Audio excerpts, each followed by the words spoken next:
They are on an express elevator to hell. Going down. You are listening to Hot Wampa.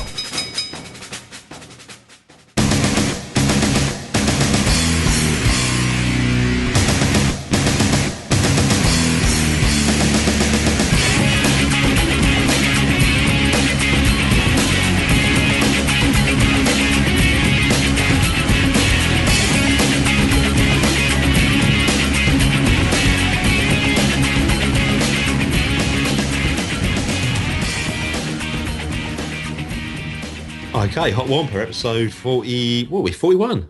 Is it 41 or 42? I don't know. I think it's 41, isn't it? Yeah, the last one was our big 40th. This will be 41. 41, okay, yeah, I've got lost in space-time again. Yeah, it's time dilation. We're still sort of hung over from Interstellar there, I think. I think so. Yeah, this is our housekeeping segment. We've got a little bit to cover in housekeeping today, really, before we move on to a rather full bill for this podcast. I mean, it's always a struggle to keep time down on the podcast, and just when we think we're getting in, so we're coming in an hour and a half or something, other stories come up or big stories come up and we end up running long. So we'll try and keep this one conservative in its length, but we have got a lot of content to go in here, and I don't think we want to cut down on that quality of that content, do we, mate? No, and as you said, a full bill, which is quite relevant as well. So, well, yeah. Listener feedback, really. We've got to do some housekeeping shout-outs, haven't we? Yeah, lots of people have been interacting this month, so... Yeah, this is a very listener feedback-focused episode, actually, because I think listeners have got an input in just about every item on the show this week. First one I think we've got is from Tom Crane on Twitter. I mean, I'm not active in Twitter. It's like an entirely foreign language to me. I don't understand it or how it works. That's perhaps my own ignorance. But this has come from Tom Crane, and I actually like this because he makes a note of a comment of something that we actually said in the podcast. And we know that Tom Crane isn't just one of these click and like and follow type guys. He's actually a listener. And he wrote, "Top stuff. I actually laughed out loud at personal time dilation." That must be in reply to my comments that I made during discussion on Interstellar. Yeah. So thanks for that, Tom. I mean, you've interacted with us. You're in the show. And we've also had another message come in from a listener called Joseph Campbell. Joseph wrote, "Hey, I'm from the States. Listen to you on iHeartRadio. Really get a big kick from listening. If you're ever in Oklahoma City, look me up. I'll show you a fun time." I don't know whether that's something to worry about, is it? Well, it depends what there is to do in Oklahoma City, I guess. Yeah, I think it's quite hot and dry, isn't it? Don't they have tornadoes and stuff there? Yeah, I guess so. Yeah. I can imagine Howard Keel singing from the top of a building or something like that. Yeah. Keep up the good work. All the local news is hilarious. Well, thanks for that, Joseph. I mean, if you think the local news is hilarious, we've got a couple of cracking stories to close with today. I think you'll love it. What I like about Joseph, though, is he's got in contact with us. It's a bit out of the blue. And he's mentioned that he listens to us on iHeartRadio. Now, for us, iHeartRadio is a bit of a double-edged sword, isn't it, mate? It is, yeah. It's a popular service in the United States, and that's why we submitted our feed to get featured on iHeartRadio. Obviously, it's another English-speaking nation. So we're there for the people that use iHeartRadio, and I believe we're talking in the millions with iHeartRadio. It's extremely popular in the United States. Unfortunately, the reach of iHeartRadio is to the United States, I believe, parts of Australasia, Australia and New Zealand, and somewhere else in the world. And it doesn't extend any further. So the double-edged sword of it is if that anyone chooses to interact with us through iHeartRadio, because we're in the United Kingdom and therefore we're barred iHeartRadio as a service, we won't necessarily know that they've tried to interact or contact us. What I like about Joseph's message is not only that he's told us he's come across us and listens to us on iHeartRadio, but he's actually gotten around and still contacted us via our social media. And I really kind of want to focus on that point because it's a good example that if you are an iHeartRadio listener and you comment or interact on our shows on iHeartRadio, you won't strictly get a reply from us because we can't access iHeartRadio from the United Kingdom, despite the fact our show is featured on iHeartRadio, which sounds ridiculous, but that's the case. Do what Joseph's done. if you've reviewed us or given us favourable comments or even criticism on iHeartRadio in the United States, get in touch with us and we can still feature you in the show via our email, which is hot.wampa@yahoo.co.uk. Our Facebook and Twitter, we're active on both. We can be private messaged on there if you'd prefer. And get in touch with us and let us know that you've given us a shout out on that. And we'll, just like Joseph there, we'll get you into the show. We'll give you a shout out.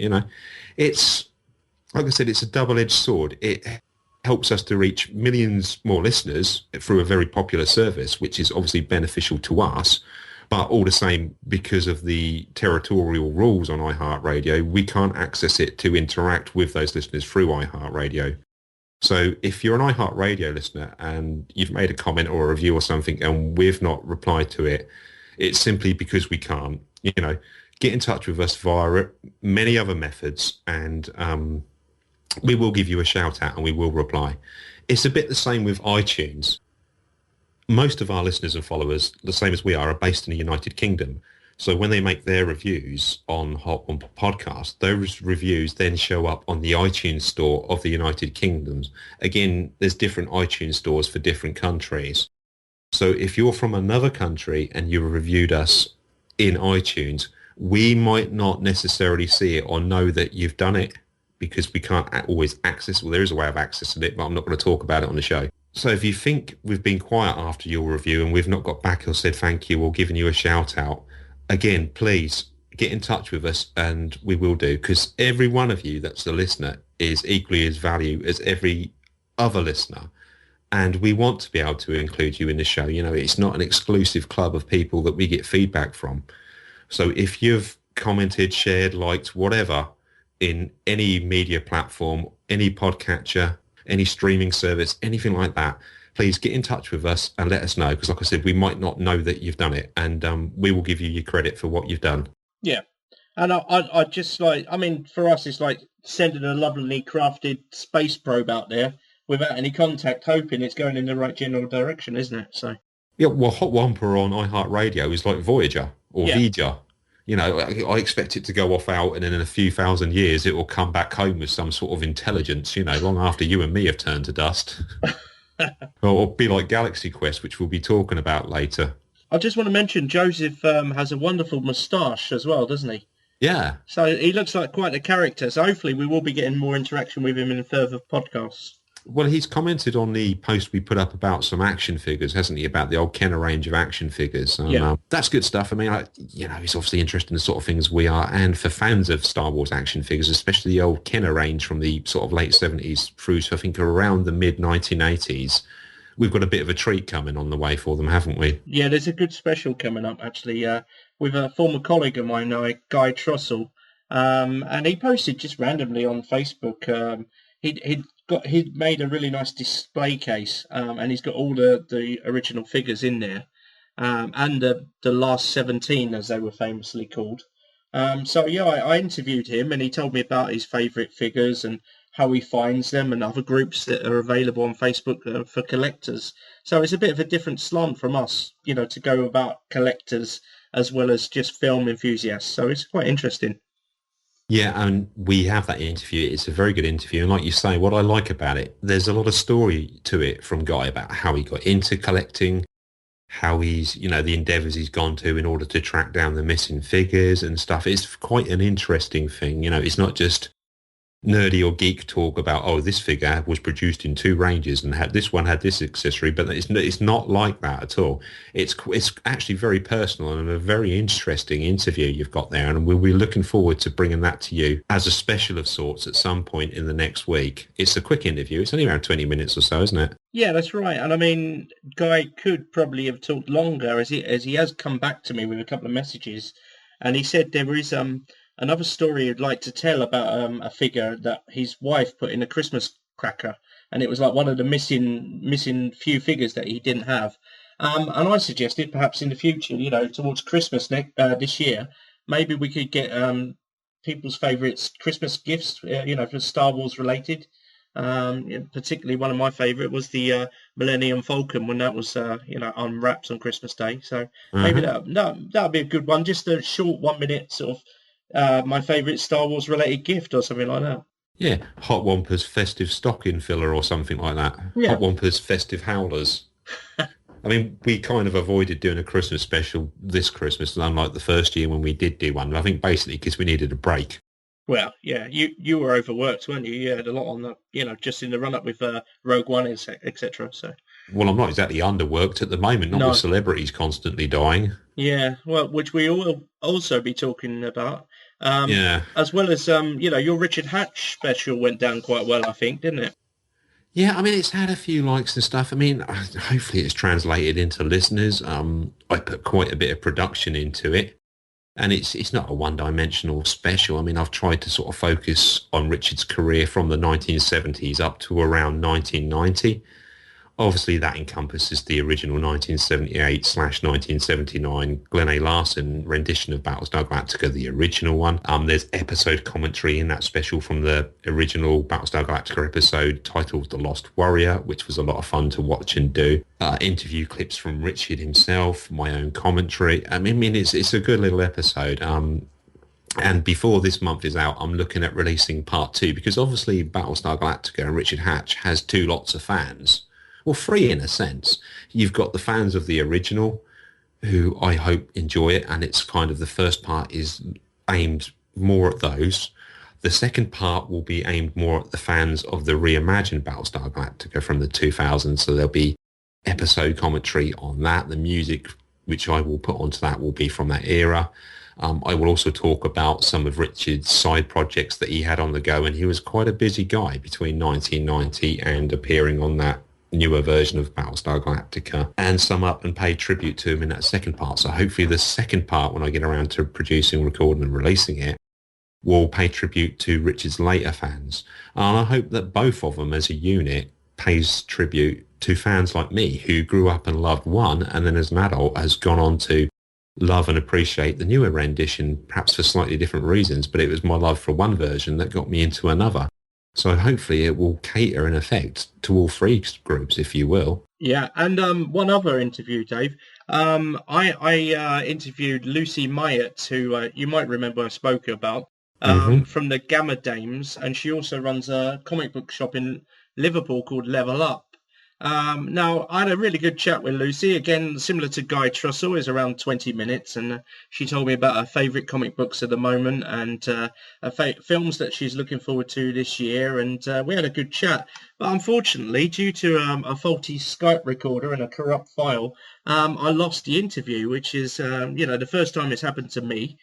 So I was a bit disappointed. So hopefully I'll be able to re-record that interview with Lucy in the near future because she's ever so friendly and very accommodating. So, fingers crossed we'll be able to find time to do it again. It is frustrating because when you set something like that up, I mean, more so than you losing your own work towards the podcast, you realise that the person you're interviewing has given a time commitment to you, and everyone's time is precious. We know that as much as anybody trying to run a podcast. So you do always feel bad more for the person that you interview than you do for yourself in a sense. Yeah. So, yeah, I mean, hopefully we can get that. We can get another interview with Lucy. I mean, like I said, time is precious for everyone. We'll see how it goes. I mean, we'll keep with it, won't we, mate? And yeah, we'll stick with it, and I'll keep in contact. I mean, we talk to them on Twitter mostly. So like they've got a decent podcast called the Gamma Dames, which appears on YouTube, and hopefully we get a bit more information about that and get them on the show in the near future. And that's the annoying thing. I mean, I'm sure Lucy could talk about a lot of things that our listeners would find interesting. I mean, not just the fact that she owns the comic shop, but her podcasting and her blogging and so on. I mean, I think that a lot of our listeners would find the whole thing interesting. So, like you say, I mean, we'll keep at work at that and see if we can possibly get Lucy to do another interview. Like I said, it is bad, and we do apologise because people's time is precious, and when they've given time for an interview, we really do appreciate it. So we don't like to let people down either. But unfortunately, tech glitches, things happen. I mean, we've lost files and stuff. We've had to re-record entire shows before, haven't we? Because things have gone wrong. Yeah, and it's different dynamic totally, isn't it? Because, I mean, you're kind of going over the same ground, but trying to keep the enthusiasm that you had the first time round. This is it. I mean, the second time round, you'll know when the jokes and that are coming, and it's never quite as spontaneous or live or feels like it's got the same degree of feeling in it. It's one of those things, tech glitches, they're not our fault either. They can't be helped. But, hopefully we will at some point in the future get a chance to have another chat with Lucy, and we'll be able to deliver that to our listeners, because I do think they would enjoy that. One thing I wanted to mention, Dave, was our redesigned Lives In Hot Wampa page. I mean, you've done a hell of a lot of work on there, and it does look really, really good now. I mean, we put a link to it, didn't we, on the Facebook and Twitter? But new banner, new artwork. You can find interactive social media down the right-hand side of that. So, it's looking really good. And again, it's another great source for international listeners, because it's our feed providers, Libsyn, who provide our RSS feed, who also provide that page for us. And it's not prohibited through any territory or country. It doesn't matter where you're from in the world. You can access this through Libsyn. And like Mark's just told you, it does link through to our social media pages. So if you comment on the Libsyn page, or share or like to your own Facebook or Twitter and that, our episodes from the Libsyn page, it should show up as well on our own social media pages, and we'll be more than aware of it. So for people who might not be big fans of iTunes, who've got a generic MP3 device, a phone or a computer they listen to the show on, that's a great place to go and download the MP3 from, to sync it over to your device, because that's the source in effect. You know what I mean? They're the people we upload the show to. Every other service that features Hot Wampa as a show, they all work from, whether it's iTunes or Stitcher or Tuning Radio, even iHeartRadio, they all work from what's called our RSS feed, which is a separate thing. But the Libsyn page we intend to keep is updated as much as possible. It's the first source we upload an episode to. If you download an episode from that Libsyn page, it hasn't been re-encoded and lost any of the quality. It is the direct MP3 file as I originally uploaded it to Libsyn. So for those of you that perhaps aren't a fan or are uncertain of those bigger services, or would rather have just a generic MP3 that they can play on any device, the Libsyn blog page is, the Libsyn web page now really. I mean, I'll still refer to it as a blog page because that's what the old version was. I'm still getting used to the changes myself. That's a great place for people to go in, and it has the potential to be very socially interactive. Like Mark's told you, it's got a lot of functionality on there, links through our social media. It's got links to many of the destinations we're available from. You can share direct to your own social media from that page, which is good for us because it helps us to share episodes about, and you can comment and what have you on specific episodes there. And it's got our entire back catalogue. You can see the album art that's specific to every single episode. For those of you that aren't perhaps a fan of those bigger, more commercial services, iTunes, Stitcher, SoundCloud, although our presence on SoundCloud is a very limited one anyway, that's a great place to go for everything. Yeah, it is. And that's hotwampa.libsyn.com. We should know, really. It's our website. I've got it up right here. Yeah, hotwampa.libsyn.com.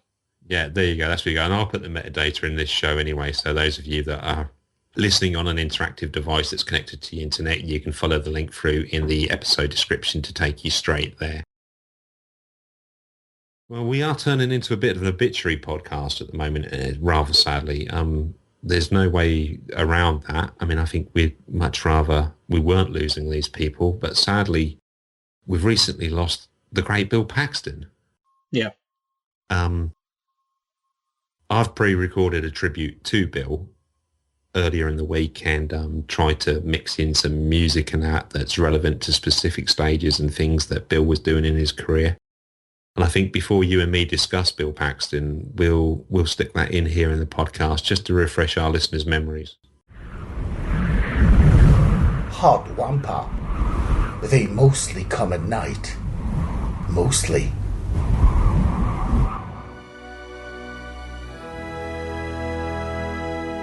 William Bill Paxton, May the 17th, 1955 to February the 25th, 2017, was an American actor and director.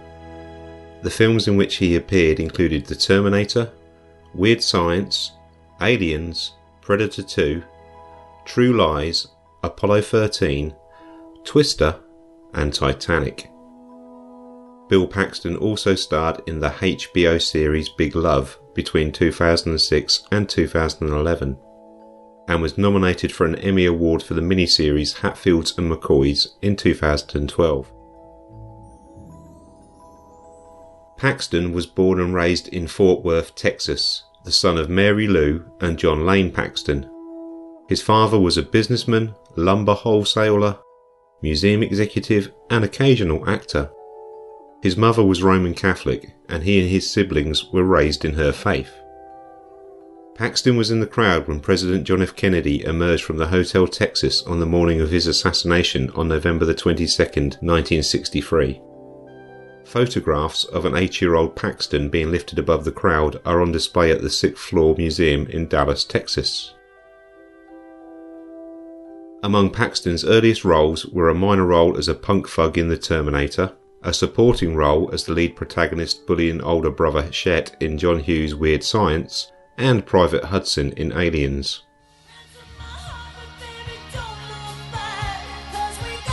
He directed several short films, including the music video for Barnes & Barnes' novelty song Fish Heads, which aired during Saturday Night Live's low-rated 1980 to 1981 season.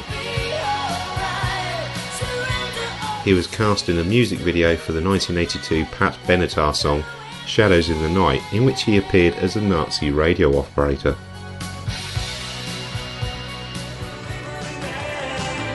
In 1982, Paxton and his friend Andrew Todd Rosenthal formed a new wave musical duo called Martini Ranch. The duo released its only full-length album, Holy Cow, in 1988 on Sire Records. The album was produced by Devo member Bob Casale and featured guest appearances by other members of that band. The music video for the band's single Reach was directed by James Cameron.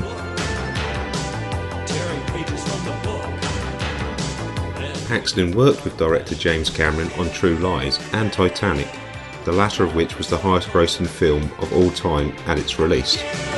In his other roles, Paxton played Morgan Earp in Tombstone, Fred Hayes in Apollo 13, and the lead role in Twister, and lead roles in dark dramas such as One False Move and A Simple Plan.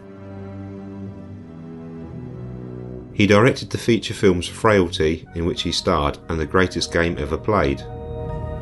4 years after appearing in Titanic, he joined Cameron on an expedition to the actual Titanic. A film about this trip, Ghosts of the Abyss, was released in 2003. He also appeared in the music video for Limp Bizkit's 2003 song Eat You Alive as a sheriff. Paxton's highest profile television performances received much positive attention, including his lead role in HBO's Big Love, for which Paxton received 3 Golden Globe Award nominations. Paxton also received good reviews for his performance in the History Channel's miniseries Hatfields and McCoys, for which he was nominated for an Emmy Award alongside co-star Kevin Costner. In 2014, he played the role of the villainous John Garrett in Agents of S.H.I.E.L.D. and a supporting role in Edge of Tomorrow. He starred alongside John Bernthal, Rose McGowan and John Malkovich as a playable character in the 2014 video game Call of Duty Advanced Warfare, downloadable Exo Zombies mode. In February 2016, Paxton was cast as Detective Frank Rourke for Training Day, a crime thriller television series set 15 years after the events of the eponymous 2001 movie. It premiered a year later. Paxton was married from 1979 to 1980 to Kelly Rowan. In 1987 he married Louise Newberry. Together they had 2 children, James and Lydia. On February the 25th, 2017, Paxton died at age 61 from complications following heart surgery. A representative for the family released the following statement to the press on February the 26th. It is with heavy hearts we share the news that Bill Paxton has passed away due to complications from surgery. A loving husband and father, Bill began his career in Hollywood working on films in the art department and went on to have an illustrious career spanning 4 decades as a beloved and prolific actor and filmmaker. Bill's passion for the arts was felt by all who knew him, and his warmth and tireless energy were undeniable. We ask to please respect the family's wish for privacy as they mourn the loss of their adored husband and father. Okay then, the late great Bill Paxton, and I do say that with conviction. Where do we start on our personal memories of his performances, Mark? Well, I think Bill Paxton was that guy that spanned our sort of teenage years, right up to recent times, really. And he was that everyman actor that you know, he wasn't ever going to win an Oscar, was he? But if you put him in a film or a TV show, I think I wanted to see it just to see him in it, you know, because he had a presence, definitely. He was a hell of a lot of character. I mean, obviously, we're a science fiction primarily podcast, and so we're always going to focus more to those roles. I mean, the punk character in The Terminator, even though that character was only briefly on screen for a short period of time at the phone box, you know, when Arnie gets his clothes, quite an interesting and colourful and well-played character. Private Hudson was a lively, well-played character. I think possibly one of Bill Paxton's best roles. Yeah, I don't think you can take Hudson away. I think he was the best. Yeah, the best creation really, and he was a young man still at that time, wasn't he? I believe he was around the 30 mark. Yeah, but I mean the way he was a cocky soldier. Mm-hmm. Then he was sort of broken by this the xenomorphs. You know, they really sort of he turned into a bit of a coward for a while, didn't he? And then at the end he comes good. So you know, a proper turnaround in that film. Yeah, I don't think that the character of Private Hudson was necessarily a coward. I think he was just prone to panic if there wasn't a direction for him. He needed leadership. Yeah. You know, and I think he was a bit cocky, like you say, but he's a great character throughout that film. He's a really real live wire, and a lot of that sort of exaggerated and energetic and loud dialogue came from Private Hudson. You know, he was the voice for that in the film. Yeah. You know, he's got that sort of typical sort of Texas accent that works really well with, I think, you know, a real sort of live wire, sort of salt of the earth, you know, quite tough sounding type of character. And one of his first films, Lord of Discipline, it was called. He was credited as Wild Bill Paxton. So I guess back then he was a bit of a crazy man. You know, probably swigging whiskey before going on set. But you know, he was in Streets of Fire, which is a good film, and Commando as well. He had a small role in that. So a couple of films with Arnie. Yeah, I mean, he must be. So I read somewhere that he's the only actor that's been killed by a Terminator, an alien, and a Predator. Yeah, that's right. So that shows you how much he was around in the sort of. I mean, we've done podcasts on all three of those. That shows you how much he was around within this genre in that sort of prolific period of the sort of the mid-80s, as it were, through to the mid-90s, because he was a constant fitting and a go-to actor for these roles.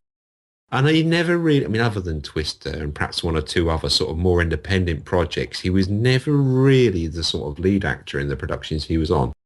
And yet he always seemed to play a role that stood out. Yeah. You know, you remember his role in every film he was in, despite the fact he wasn't the lead actor. Yeah, absolutely. I mean, I didn't see Titanic. I've never seen Titanic, you know. So. Oh, I have. Oh, you have? Right. So yeah, you think personal time dilation is bad on Interstellar. You try watching that in the theatre. Jesus Christ. So you actually went to the cinema? Yeah. I guess the love of James Cameron at the time, though, wasn't it? No, it was the love of my woman that convinced me to go and take her because she wanted to see it. That was the one in Cambridge as well, when the seats are really close together. Yeah. Talk about economy class syndrome, and that was torture. Yeah. Honestly, you know, a flight to Australia where they kept showing Groundhog Day would be less torture than that experience. Yeah. Oh, my goodness. Yeah, I mean, I never sat through it. I know it's nearly 3 hours, is it, or something like that? Yeah, I mean, again, Bill Paxton, he's like a sort of oceanographer type guy who's researching the Titanic. That's his role in that film, and he's like leading this expedition from like a survey ship that's going out with one of the Titanic survivors to track down and have a look at the wreck, and they tie that then into the old story. And that's Bill Paxton's character. So his character, yeah, it is quite a sort of serious role in the film, but his character kind of fades in and out of the film, you know, between cuts of Kate Winslet and Leonardo DiCappuccino or whatever his name is, trying to be serious and all period drama like. So yeah, I mean, again, I think another thing that really does apply to Bill Paxton when we talk about him, his versatility, because he was able, maybe not in the main lead role, but certainly in those sort of upper roles, to portray a lot of different types of character. I mean, there he was basically like a research scientist or a leader of an expedition, down to an enlisted colonial marines private, to a punk in Terminator, to a detective in Predator 2, to being the lead role in Twister. I mean, that versatility really is, I think, the key word when you talk about Bill Paxton, because I think he did all of those roles more than adequately. Well, obviously Western probably, Oh was yeah. his forte. I mean, he fitted in well in Tombstone. I really like True Lies, where he plays the guy pretending to be a spy to seduce Jamie Lee Curtis. I And who thought wouldn't? he was brilliant. Who wouldn't? He was brilliant in that as a cow. He was a coward in that, wasn't he? Yeah. Apollo 13. He was good in that, wasn't he? With He's Tom Hanks. portrayed Fred Hayes, didn't he? Yeah, that's right. Yeah, yeah. That obviously makes 6 Degrees of Kevin Bacon quite easy, doesn't it, with Bill Paxton? It does. Did you see Edge of Tomorrow or Live, Die, Repeat?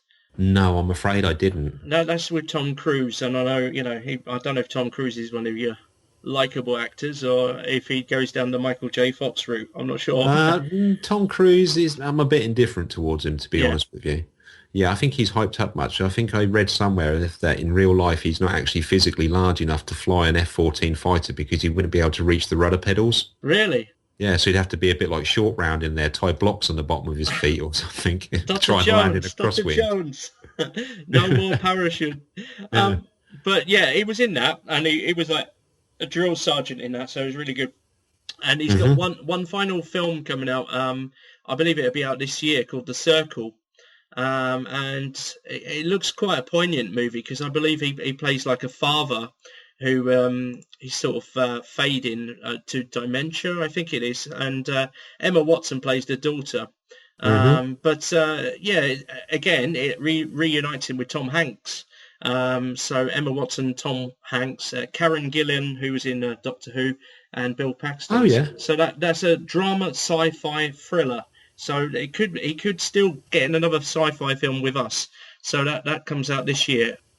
Again, it's another almost bittersweet moment though, like with Carrie Fisher and also with John Hurt, that we know they've got stuff that's yet to be released that they worked on before they passed away. And, of course, we're going to enjoy being able to see them up there on the screen again, but it's bittersweet in a way, knowing that that could be the last time we see a performance from them, that, their last performance. On my personal Facebook, I put a nice little drawn montage of different characters he'd played, Hmm. and Sarah Smith from Haddenham put R.I.P. Chet because obviously he played the annoying brother Chet in In Weird Science. Weird Science, yeah, Yeah. which was a film I think we all remember for different reasons, Yeah, yeah. particularly Kelly LeBrock back Yeah, in I the mean, 80s. 1985 would be 10 years old, but again, another awakening moment there, I think. Yeah, It's funny you should mention that this sort of prolific in the Western genre and all the rest of it, because as people who have just listened to my little read through about Bill Paxton know, he had a bit of a musical career. Martini Ranch was sort of a duo he was in with a friend of his, and sort of the best way to describe them would be sort of Talking Heads hits, sort of soft cell kind of Human League type new wave electronica thing that was sort of typical of the early to mid 1980s. I think it was probably more popular genre in this country than it was in the US, but it's yeah. kind of that thing. And they did a couple of songs, and one of the ones they did, the actual single was called Reach, and that's set in, and it's directed by James Cameron, the video. Oh right. And that's Bill Paxton turns up on a Harley Davidson in like this western town, so it's a bit sort of John Bon Jovi, Blaze of Glory type style. He's on a Harley and he drives into this western town, and there's cowboys and people getting buried in the sand with scorpions and stuff. So yeah, I mean, he even had a bit of a side project in a musical act as such. In one of the videos, I think it's for the single Reach, is very much Western themed. So I mean, the guy was from Texas, so what do you Yeah, expect? exactly. And I think James Cameron, he used to have quite a few sort of musical sessions at his house, didn't he? So Yeah. I guess these guys probably recorded quite a lot together, jamming in the evening over, a bottle of whiskey. Yeah, well, I mean, Paxton himself directed and produced a lot of stuff. I mean, one of the most sort of fascinating facts is the fact that there's a photograph of him at 8 years old being lifted above the crowd in a museum in Dallas, Texas. That's And right, yeah. I think that is a photograph that's taken outside of a hotel when President Kennedy emerged from the hotel on the morning of his assassination. Yeah, and that So there's a child, Bill Paxton, there in a sort of very prominent photo from history. yeah, I mean, how many people realise that's Bill Paxton in that photograph? it's almost got like going into the Overlook Hotel in The Shining and seeing Jack Nicholson in a photo 50 years older. It is a strange sort of coincidence that he was there. Yeah. But someone had to be, I guess. And I always think of Bill Paxton, well, in his film roles, Predator 2, The Terminator, Aliens, primarily, as being a relatively young guy. Yeah, And like you said, when the links went up and I read that Bill had passed away, and they said age 61, and I sat there thinking, when the hell did Bill Paxton turn 61? yeah. How did that happen? Do you know what I mean? Because I always think of him as a younger guy. I used to say he was about 30 in Aliens, probably his mid-30s in Predator 2, late 20s in Terminator, and then going back into his 20s on his film career, that, you know, Weird Science and stuff like that came before that. It's always seemed to me to be a young guy, and yet, you know, here he is, 61, which is still no age to die by the standards of today's life expectancy. But No. I can help thinking, where on earth did Bill Paxton turn 61? Well, I mean, the last sort of thing I saw him in, apart from Edge of Tomorrow, was Agents of Shield, Hmm. the Marvel series where he played John Garrett, and he was in 6 episodes of the, I think, second series, maybe third. But he was fantastic in it, and it was a bit of a turncoat in that actually. But he lit up the screen every time he was there, and Clark Gregg, who plays Agent Coulson, just said, what a wonderful, beautiful human being, and Yeah. whenever he was on set, he was humble, funny, but very giving.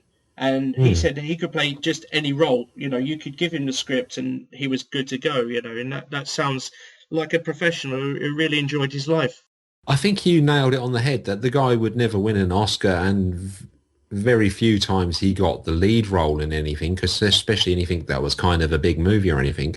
But everyone seems to remember his roles. He definitely had a presence in whatever he was in. You know, was he perhaps underrated as an actor in that regard? Yeah, I think he was. And the story that I really loved to read, which I remember him talking about, maybe he was on a Graham Norton show a few years ago, I'm not sure, but he said that he came to as an American, came to Britain, was looking around London. He got on a red double-decker bus, met a British woman, and never let her go. And he was married to her for 30 years. Yeah. And I think that's just such a lovely story that, Mm. you can imagine your typical sort of tourist coming to see the sights and meeting someone special. And he fell in love with the UK, and, from that moment on, really. Yeah, I mean, going by Joseph's message to us, perhaps we ought to go to Oklahoma City and look to do the same. I don't Yeah, know. They have trams, don't they? they do, I think. Yeah, we should have Yeah, a yeah. look around. Yeah, you don't know. We might be able to, strike one up for Queen and Country. I'll get on Skyscanner later, Dave. Yeah, do it. So yeah, I mean, I don't know. Have you got anything else you'd like to say about Bill Paxton? Well, nothing other than what we touched on, really. I mean, some films that people might not know. One False Move in 1992, and Hmm. A Simple Plan, which was the Sam Raimi film where he starred opposite Billy Bob Thornton, as a really nice sort of dark sort of heist film about a plane crash with some money on board, and they go to find the money. Really good film. Not really popular, but a very good film. So again, and he was great in that. Yeah. Rest in peace, William Bill Paxton. Yeah, certainly. Okay. Time for a bit of Star Wars news, I think.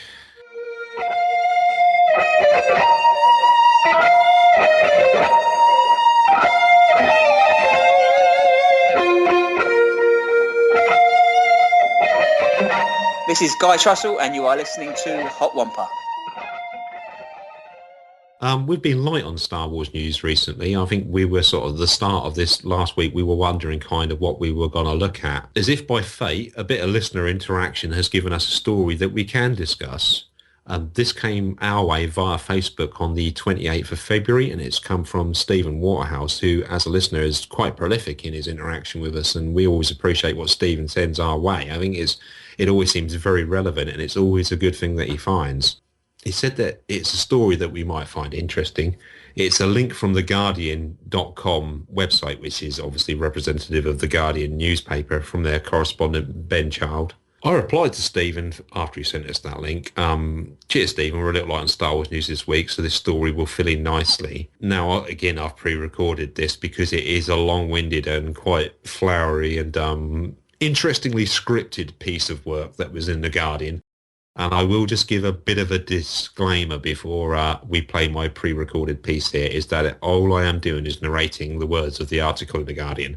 that it's not necessarily reflective of my own personal opinions or views. Don't email us and say, this will never happen, that will never happen, you're totally wrong. All we're doing is putting the article out there as a bit of a discussion point. Let's have a listen to what I had to say. Many of George Lucas's additions to the special edition Star Wars trilogy were heinous, but those keen to see such tweaks reversed should be careful what they wish for. William Wordsworth once described poetry as a spontaneous overflow of powerful feelings, and yet later in life the doyen of English romanticism took scissors to the fruit of his youthful impulses, rewriting a number of his most celebrated poems in the image of his older, more conservative self. Something similar happened to George Lucas with the special editions of the original Star Wars trilogy, except that the space saga's pioneer and creator did not so much rip the youthful vigour from Star Wars, The Empire Strikes Back and Return of the Jedi, as goofball them up, with added CGI jabbers, digital quadrupeds, and that fracking lizard thing in the Sarlacc gaping maw, not to mention the eternally controversial decision to make Greedo shoot first. The prospect of seeing Star Wars in its originally intended form has become a holy grail for acolytes, with numerous fan-made edits and editions available in the more illegal corners of the internet, but presumably only Disney has access to the original footage. Though the American Library of Congress is said to retain a 35mm cut of the original 1977 edition of Star Wars, and only the studio can ensure it puts this one to bed forever. The problem, as Lucas spotted more than a decade ago, is that the original films featured a mix of models and puppetry that doesn't stand up to the harsh glare of today's HD and Ultra HD screens. The Empire Star Destroyers slipping glacially through space like cosmic leviathans, not to mention the menacing twin Death Stars look spectacular in the special editions. Lucas's light-touch digital tinkerings perfectly masking the shortcomings of special effects in the 1970s and 80s. Without these updates, Star Wars fans might well find themselves discovering that the original movies are not quite as they remember them. Those desperate to see Lucas's ill-considered tweaks reversed should therefore be careful what they wish for. A report on the respected fan site Making Star Wars suggests Disney might be about to do what Lucas himself would never have done if he had retained the rights. We know this because Lucas made it clear that he saw the special editions as the only ones in a 1997 interview, and released the original trilogy for home viewing, minus all those abhorrent additions. Might we even be due an announcement at the 40th forthcoming anniversary Star Wars celebration in Orlando? Had Star Wars' creator limited the special edition changes to occasional sprinkles of digital fairy dust, the entire conversation that has surrounded them for the best part of 40 years might never have happened. By way of contrast, the 20th anniversary edition of E.T. by Steven Spielberg did not feature additional CGI space pixies prancing around the alien's head during the BMX liftoff, though Spielberg later admitted he got it wrong in swapping the guns carried by Elliot's pursuers for walkie-talkies. Rather, they simply made E.T. more lifelike and realistic, boasting complex facial expressions that would not have been possible in 1982. If Disney has the guts to excise Lucas's worst abominations, that awful CGI take on Cy Snootles in Return of the Jedi, the furry thing that insists on bearing its tonsils at Jabba's palace, the unnecessary new song, we should be prepared to accept that the special editions did make some improvements. I have no problem with Ian McDiarmid's Emperor being superimposed over the features of a clumsily propheticized Elaine Baker in The Empire Strikes Back, nor the extended early scenes in which Luke Skywalker encounters the Wampa on the ice planet of Hoth. Both are superior in the 1997 edition.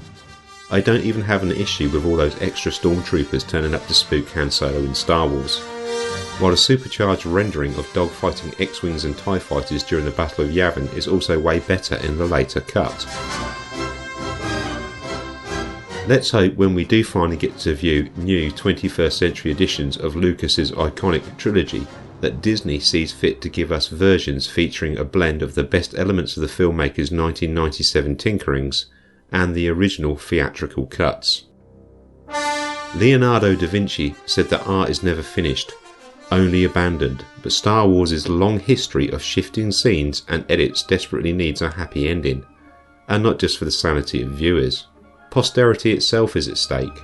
Star Wars is quite simply too important a film trilogy for future generations to be forced to view the final, celebratory scenes of Return of the Jedi being ruined by a ghost of Anakin Skywalker who looks suspiciously like Hayden Christensen, and the jolting arrival of a bunch of happy flag-waving Gungans. So Mark, the original edits of the original Star Wars trilogy, A New Hope, The Empire Strikes Back and Return of the Jedi, do you think that Disney are likely to re-release them in those original 70s and early to mid-80s formats? My heart says no. But thinking business-wise with my head, I think they probably will at some point. It's likely that, and they make a lot of money from it. I did have them on my friend James Wicker from South Dakota. He put them on a hard drive for me, and he had like the original, not the re-edits that are probably out there somewhere, but he had the original ones without the special effects after the 1997 special editions. Yeah. And so I did go back fondly and watch them again, So Yeah, I had the originals when they were first released on VHS. I had all three of them. Obviously, that was pre the 1997 special edition re-releases, and I still enjoyed them and everything. And I think a good point is made is, do the special effects of the late 70s and the early 80s that was incorporated into those films, whilst obviously very good for the time, do they stand up if we put them up on a HD or Ultra HD screen? Mm-hmm. I mean, that's one good thing about the 1997 re-releases, the work that ILM did on them in incorporating additional scenes like extra dogfighting around the first Death Star, and some of them are controversial, some of them are liked, some of them are hated, but at least in remastering the whole original edits digitally and incorporating them in there, there's a kind of version of the film that should hopefully keep up with technology for the next 20 to 30 years. That's what worries me, is if we watch those original late 70s, early 80s edits on a format like Blu-ray, is it almost going to be like watching an old, I don't know, cine film production, Metropolis or something? Is it just going to be full of scratches and a dog film, and the sound quality isn't going to be remastered and so on? Are the flaws of that time going to be exaggerated as it was by watching them on a superior HD system? Well, we're very lucky, and ILM, Lucasfilm, are very lucky that they can say, right, this isn't the finished article. In a few years we can change it and add bits and pieces. That's wonderful. But I think films were made for that sake, just to be seen, not to be continuously updated, edited. I think a film is a film. It's a piece of time in a way, isn't it? Yeah, I agree. It's a piece of history. It's a snapshot of the time it was made in. Yeah, so, I mean, if they do it, I'll probably watch them, of course, but I'm quite happy with what we've got at the moment. Yeah, I mean, the 1997 thing, the special edition re-releases, of course, like I said, they were digitally remastered, extra scenes put in and stuff. So, I mean, I suppose that's something they would have to think about doing before the original negatives degraded too much, that, to give them a good digital copy that they can come back to in future and work with. I do like the re-releases. Like you say, there are a bit controversial parts of it. I think the additional dogfighting around the Death Star scenes and stuff like that works very well. There's parts of it like the tongue in the Sarlacc and the musical number in Return of the Jedi, I think, are unnecessary. I thought those parts. Jabba the Hutt, in A New Hope. Yeah, I mean, there's several edits to that. There's the one, obviously, where they'd put, I mean, that never made the original, did it? The scene with Jabba. But then there was a scene shot at the time where Jabba was played by a human actor, some guy who looked a bit like Henry VIII, is always portrayed to me on television. That sort of big, sort of burly kind of guy, isn't it, that's talking to Han Solo? Yeah, it looked a bit like the Rancor Keeper from Return of the Jedi. Yeah, then digitally later on he got replaced with Jabba and a bit of trickery. I do think there's a bit of tinkering in the respect that whenever a new technology comes out at a certain time, obviously this was a technology that would then in the intervening following years immediately, always on the back of that, would be used a lot in the prequel trilogy. That I will give Lucasfilm, ILM credit that it might be a new and pioneering technology, but they've got the guts to at least try and use it and put it out there, and somebody at the end of the day has to go first. That's right. And they've always been very good at that. like I said, some parts of them I really like. Some of the additions and changes, you didn't need to put, what's his name, Twilight bloke, Hayden Christensen. Well, no, he wasn't in Twilight, but he just kind of looks that sort of person. He fits the bill. He probably auditioned, Dave. Yeah, probably. Hayden Christensen, we didn't need to digitally put him in over Sebastian Shaw at the end of Return of the Jedi. It was fine as it was. I like the idea that, he died as an older guy. Yeah. Let's leave him there. That's right. If we died tomorrow, would we come back as a ghost being 18, 19 years old? Well, you said they were your best years, didn't you? So it wouldn't be such a bad thing for you. Yeah, but that wouldn't be the age I would be that I've passed away, because I've more than doubled that age now. Just a fact. I've just found out Malakili is the name of the Rancor keeper. Just in case there's any sort of listeners out there thinking we don't know, which we didn't. Well, I didn't anyway. Yeah. But he was played by Paul Brook in Return of the Jedi, and he's actually the uncle of someone I used to work with, Hannah Jones at the Cambridge News. So that was her claim to fame, that she'd been on a few film sets. He was also in Bridget Jones' Diary, which I hasten to add, I haven't seen either. No, see, all these Easter eggs you will only ever get out of Hot Wampa that you'll never get on another podcast. That's true. But yeah, I mean, that character obviously in the old expanded universe, or as that's now been eradicated and renamed Legends, as if it's fiction within fiction. I think it's, is it one of the old Tales of book? It might be Tales from Jabba's Palace. I used to have it. And there's an entire sort of mini story, I don't know, sort of a chapter, 20 pages or so, dedicated to that character. So obviously he was a character, as even in minor players are throughout the Star Wars film, towards the fans. So, yeah. Just looking at that book, Dave, that Kevin J. Anderson, I believe. That's right. He edited it and he wrote one of the stories. But, the list of authors are probably like 15, 20 people are involved in that. So there must have been a lot of different short stories. I haven't read it myself. There was 3 different compilations along that theme. There was that one, which was Tales from Jabba's Palace. There was Tales from the Mos Eisley Cantina. And I believe, please correct me, listener, if I'm wrong, the other one was called Tales of the Bounty Hunters. Well, and they were all sort of compilations of short stories about characters that had all been in those settings. Dave, you won't need to be corrected because, as usual, you are spot on. That is exactly the name. Are you calling it up here and now, are you? I've got it up here. Yeah, that's the best thing. We're in separate rooms, so I've got my laptop in front of me. And the first story is actually called A Boy and His Monster, and it is The Rancor Keeper's Tale by Kevin J. Anderson. So, yeah, it might be worth picking up on eBay or Amazon and having a look out and, having a read. Of those 3 books, my personal recommendation is the Mos Eisley Cantina one. Okay. Because that's got some very interesting stories in it. Obviously, like any watering hole, it focuses on local life. I find the Tales from Jabba's Palace a little restrictive, and the Tales from of the Bounty Hunters a little restrictive as well. But the Mos Eisley Cantina one, I think there is essential reading, even though it's kind of been dissed now as being Legends as opposed part of the greater expanded universe. Yeah, and it was, I think all these books were released in 1995, so quite... Yeah, he did one, I think it was a Jedi Knight trilogy, when a free series of books about Luke's efforts to re-establish the Jedi Order and stuff. I mean, obviously all this stuff is rewritten and no longer relevant.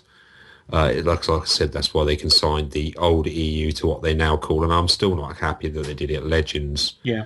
Because it's like saying something that's fiction in the first place is now fiction within fiction. I mean, it doesn't happen. It's fictional, but now it didn't happen within something that didn't happen. And you know how my head gets confused and overheats quickly thinking about these things. Well, that's like with Galaxy Quest. It got me a few times that, we got Tim Allen playing the captain, and the captain is an actor. Yeah, so, I thought about this. Yeah. You've got an actor who's playing a character. Yeah, so, yeah. I mean, there's only a couple of degrees of separation there. But another bit of Star Wars news. It's not really news. Jake Lloyd is 28 today. Well, the same way as how did Bill Paxton become 61? How on earth did Jake Lloyd become 28? Because the last time I saw him, he was some little squit in a pod racer. But we did have local news in one of our, Star Wars news in one of did our... he have a you remember? driving offence? That's Yeah, right. yeah. And I mixed an intro. You did, and was it, now this is pod racing, and you put like police sirens. Police sirens and that with him shouting now. That's what I call pod racing over the top of it. I missed them early days of crude mixing and editing and just putting any rubbish out there and hoping it stuck. Yeah, it's got a funny intro, that. Well, something that did stick was some hair on Jake Lloyd's face, because he still looks quite youthful, but he's got like a moustache and a goatee now. So has he got a sort of Grizzly Adams thing on the go, has he? He has. He's probably in the clink with the guy from Flight of the Navigator. Yeah, I mean, all these kind of characters end up washed out, don't they? I mean, it's a bit of a shame, really. All these child stars we hear about in years to come, and it's not worked out too well for them. So, yeah, I mean, that's that really for Star Wars news. I mean, you've mentioned Galaxy Quest. Shall we get on with it? Yeah, let's do it. Okay, here's my pre-recorded gump as usual. This is Hal Bass, director of Miss Weisenheimer and the Aliens, and you're listening to Hot Wampa. Galaxy Quest is a 1999 American comedy science fiction film. Directed by Dean Parisot and written by David Howard and Robert Gordon. Mark Johnson and Charles Neuwirth produced the film for DreamWorks Pictures. Parodying television series such as Star Trek and its fandom, the film stars Tim Allen, Sigourney Weaver, Alan Rickman, Tony Shalhoub, Sam Rockwell and Daryl Mitchell as the cast of a defunct television series called Galaxy Quest, in which the crew of a spaceship embarked on an intergalactic adventures. Enrico Colantoni stars as the leader of an alien race who asks the actors for help, believing the show's adventures were real. The film's supporting cast features Robin Sachs as the warlord Saris and Patrick Breen as another alien. Justin Long makes his feature film debut as an obsessed fan of the television show. The film received critical praise and reached cult status through the years, becoming popular with Star Trek fans, staff and cast members for its affectionate parody. It won the prestigious Hugo Award for Best Dramatic Presentation, the Nebula Award for Best Script, 26th Ho Chi Film Award for Best International Picture, and was also nominated for 10 Saturn Awards including Best Science Fiction Film, Best Director for Parisot, Best Actress for Weaver, and Best Supporting Actor for Rickman, winning Best Actor for Allen. The film was included in Reader's Digest list of the top 100 funniest movies of all time. The former cast of the once popular television space adventure series Galaxy Quest spend most of their days attending fan conventions and promotional stunts. Though Jason Nesmith, who plays the commander of the NSEA Protector, thrives with the attention, the other cast members, Alexander Dane as the ship's alien science officer, Fred Kwon as the chief engineer, Gwen DeMarco as the computer officer, and Tommy Webber Mitchell as a precocious child pilot all resent these events. During one event, Nesmith is approached by Mathasar and others calling themselves Fermians and request his assistance, which he agrees to, thinking this is a planned and paying fan event.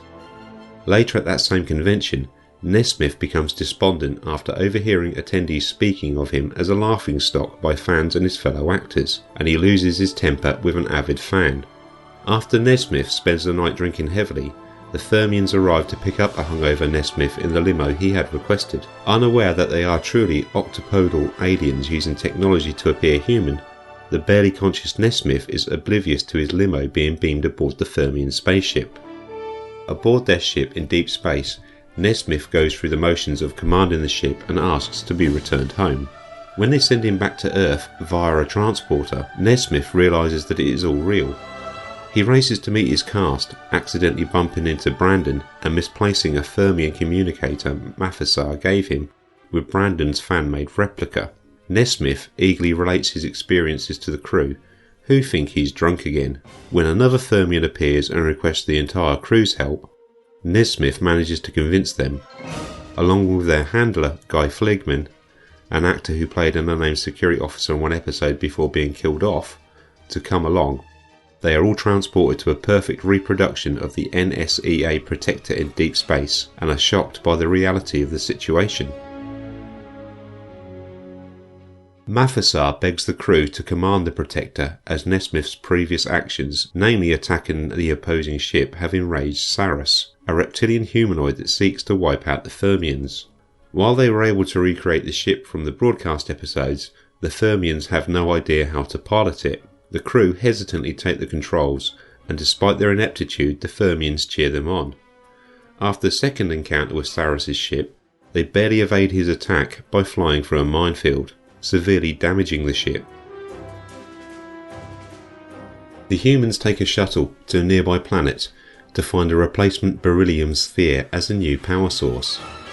They manage to secure the sphere after running with hostile alien species on the planet. Once back aboard the Protector, they find that Saras and his soldiers have captured the ship. Saras interrogates the humans, discovering they are only actors, and recognises that the Fermians have no concept of fiction, believing the show to have been real.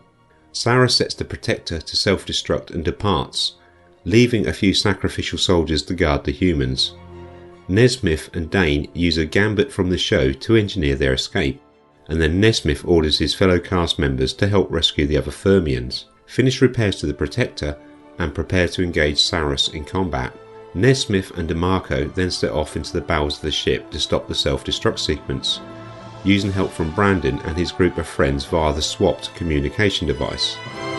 Along the way, they encounter Omega-13, a plot device introduced in the final episode but never used. Brandon notes it could either destroy all matter in the universe or rewind time by 13 seconds, enough time to undo one mistake. Having finally accepted their roles on the ship and gained confidence in themselves, Nesmith and his crew use the minefield as a weapon against Saras' ship, destroying it. They prepare to head to Earth when Saras, who is transported over at the last moment, starts killing the crew. A desperate Nesmith activates the Omega-13, which reverses time far enough for him to knock out Saras. They near a wormhole to return the humans home via the command module, and Nesmith assures Mafasar he has the ability to command the Protector along with the other Fermians. The humans, along with Lalari, a Fermian that has fallen in love with Quan, return home. Guided in by fireworks set by Brandon and his friends, the command module makes a crash landing near a fan convention and comes to a stop after bursting through one wall, which the audience takes as part of the show. As the crew exits the module, Saras wakes up and tries to fire on them, but Nesmith reacts faster and disintegrates Saras with a phaser-like weapon. The crowd believes this to be also part of the show and erupts into cheers. The buzz from the event leads Galaxy Quest to be revived as a new series, starring the same cast, along with Fleegman and Lalari. Well, that's my stuff on Galaxy Quest. Again, this is a listener-heavy episode. As it's always a pleasure to do, we've got the Stephen Martin Galaxy Quest review. Again, this one came into us on the 28th of February. So he was keen then? Yeah.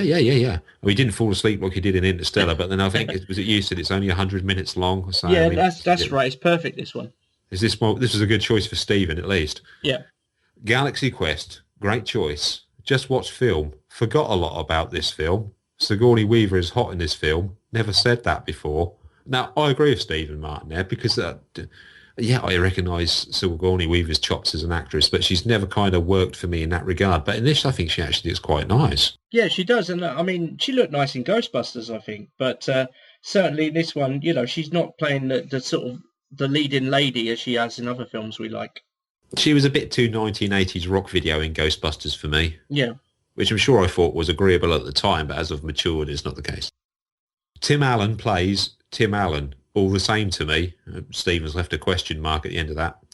Alan Rickman plays a different role than normal. Can't help to like Alan Rickman. I still think he plays the best villain in his films. Shame he died. Rest in peace. Yeah, I quite like Alan Rickman's character in this. I don't know the character who plays the character, the actor, his portrayal of the actor. I think he's quite sarcastic and deadpan and dry, and I think he does bring a lot of his British humour to a film, which is sort of, obviously, it's very much an American movie. I think he does a good role. Stephen obviously had something on his mind writing his review here because he's gone back to, again, Sigourney Weaver, Has sexy he? lady in this film. So he Oh said that dear. twice now. He So has, yeah. obviously she looks, she had an impression on Stephen in this particular movie. Then he goes on to write, I know this ain't much of a review, which is perhaps why he mentions Sigourney Weaver twice. Hoping other people starting writing stuff for you. Well, I think we do as well, Stephen. But, you're a welcome and almost integral part of this podcast now, mate. So, never feel like you can't contribute, and we'll always have your stuff on board. Like the Kevin Bacon game, hoping others are going to help you out with it. Well, it's not exclusive. I mean, there could be people out there that want to play the Kevin Bacon game, but because they're listening through iHeartRadio, they're messaging us furiously on there, and we don't even know they're doing it. Again, use our other contact points, and we've got plenty out there, folks, if you want to get in touch with us. The Kevin Bacon game, again, with this is quite easy. Sigourney Weaver, Aliens. Bill Paxton, Aliens. Bill Paxton, Apollo 13, Kevin Bacon. I'm sure there's a more complex and convoluted and interesting route people can take, but that's the one that personally came straight off my mind. Still waiting on a car sticker, Mark. Did you promise him something? Well, I did promise some more merchandise. I mean, Stephen Waterhouse, who contributed earlier, he's basically said, "Come on, Mark, you promised me a T-shirt last year," and he's got a couple of young lads, and they would like T-shirts as well. So I'm gonna have to pull my How finger big, out. Stephen? He's got my old one. I could have given my old one. Well, yeah, because when we do the conferences this year, I think we need some new ones, don't we, with a new logo or something. So. Yeah, I think we need to get a bit of a consistency across all our platforms so people associate one with the other. Anyway, back to Stephen Martin's Galaxy Quest review. Anyway, thanks for choosing the film. Made me watch it again. Keep up the good work. Cheers, Stephen. So thank you for that, Stephen. Yeah, thanks, Stephen. Like I said, Stephen's a consistent contributor to this show, but, he's always welcome to because he makes that effort. And, it's nice to have someone like Stephen on board. Now, there's not any reaction from Stephen Martin on Galaxy Quest, but there is actually reaction out there from actual Star Trek actors. And I think you know what I'm going to talk about here. Yeah. Several actors have had roles on various Star Trek television series and films and have commented on Galaxy Quest in light of their own experiences with the franchise and its fandom. Quoting Patrick Stewart here, I had originally not wanted to see Galaxy Quest because I heard that it was making fun of Star Trek, and then Jonathan Frakes rang me up and said, you must not miss this movie. See it on a Saturday night in a full theatre. And I did, and of course I found it was brilliant. Brilliant, no one laughed louder or longer in the cinema than I did. But the idea that the ship was saved and all of our heroes in the movie were saved simply by the fact that there were fans who did understand the scientific principles on which the ship worked was absolutely wonderful.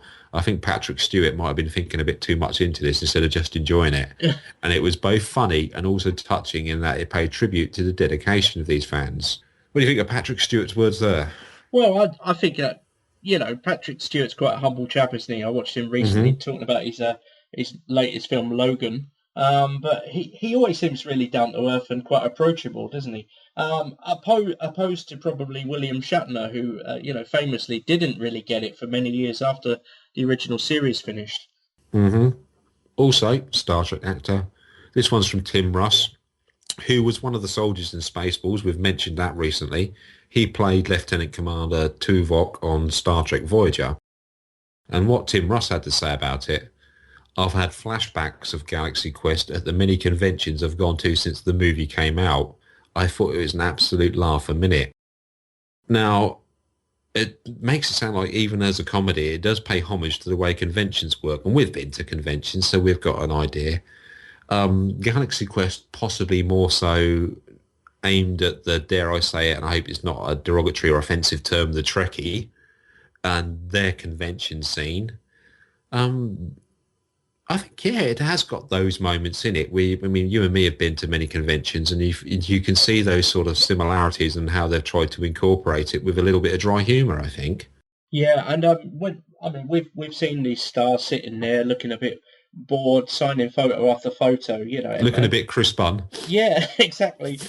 Not Chris Bunn. Yeah, he was a steamed bun that day, I think, wasn't he? Yeah, he'd have been great for Galaxy Quest. He would have fitted right in. Yeah. And I think it's right. That it must be boring, but it's a good payday, which is sort of touched upon in the film, isn't it? Yeah, they sort of emphasise the fact that none of these guys have worked for around 20 years since then, and it's kind of turned into a living for them, meeting fans and signing stuff at conventions. It's quite a heartfelt moment, I think. And is it Tim Allen that plays Nesmith, that plays Taggart? Yep. Jesus, I got that right.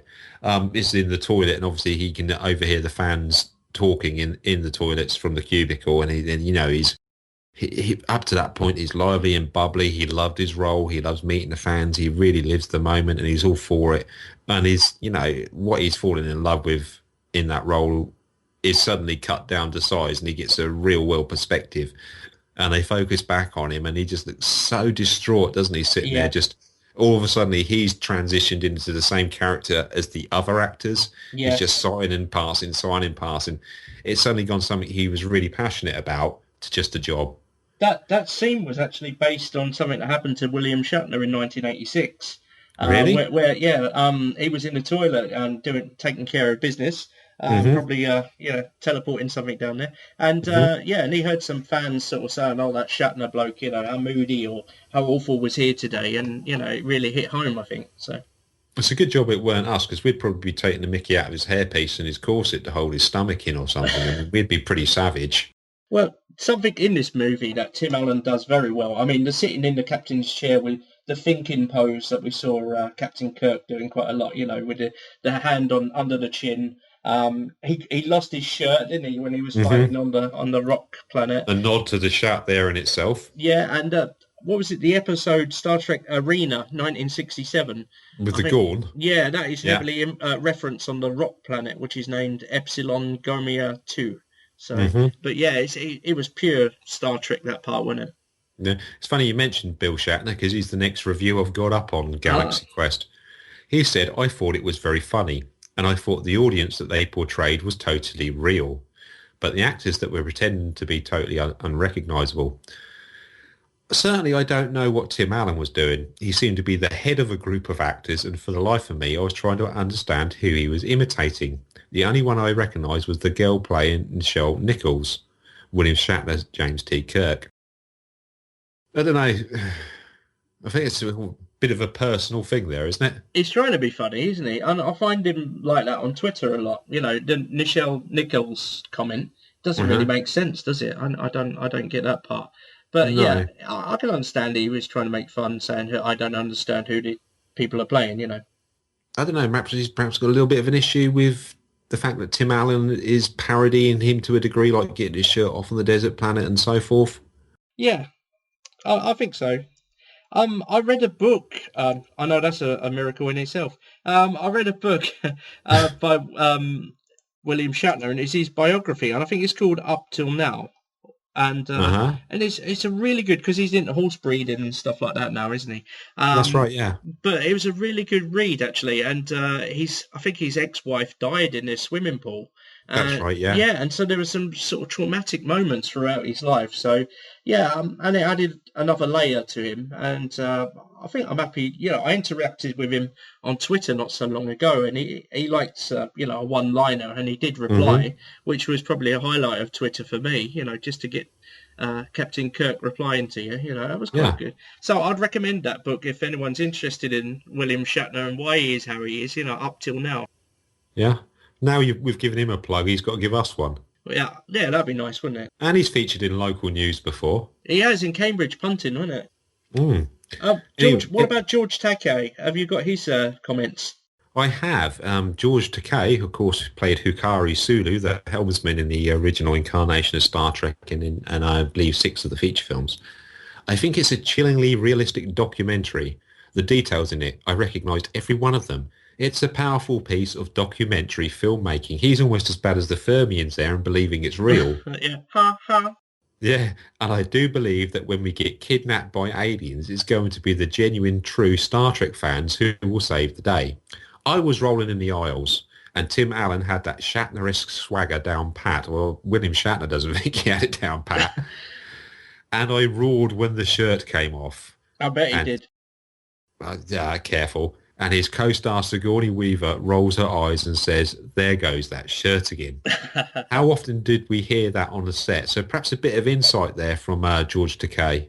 Well, I don't know if there's any barbed part of that, but I mean, they famously didn't get on, did they, on set? Because I don't know. because the way Shatner was, and I think Shatner even admits now that he was a bit of an idiot back then. You know, he did Yeah. believe his own press.